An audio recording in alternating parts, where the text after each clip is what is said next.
Scooby-Doo. Skinhead zubář je crazy.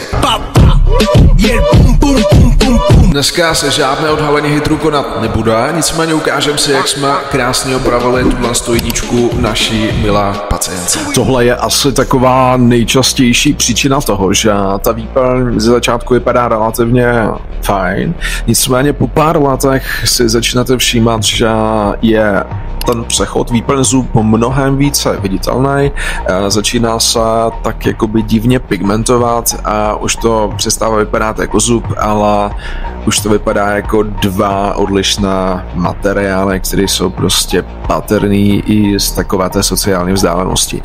A tohle to byl případ i této velice milé pacientky, která byla trošičku nešťastná vlastně z toho, když se usmála, protože kdysi dávno jí byla vlastně na té jedničce zhotovená fotokompozitní výplň, která samozřejmě prvních pár let, první období, tak byla relativně fajn. Pokud se vlastně podíváme, tak ona jako docela i mečuje s tím odstínem zbývajících zubů.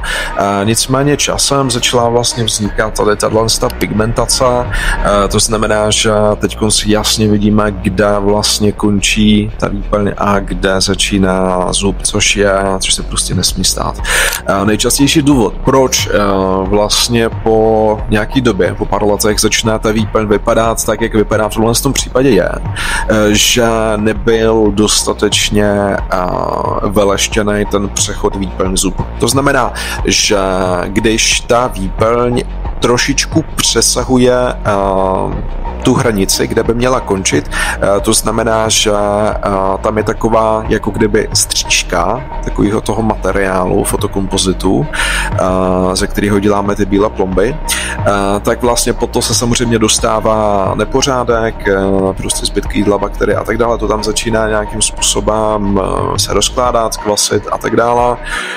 A samozřejmě vzniká něco, čemu říkáme sekundární kas, to znamená, je to taková pigmentace lomeno počínající kas pod tu výplní, který samozřejmě, když necháme moc dlouho, tak se potom bude dostávat více a více nepořádku, více a více to tam bude se rozkládat a bude vznikat časem kas.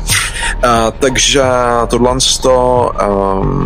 vlastně asi tolik k tomu a nejdůležitější samozřejmě pro konkrétně tu pacientku tak byla estetika. To znamená, že když se usmála, tak prostě bylo vidět, že má tam výplň a nevypadalo to dobře.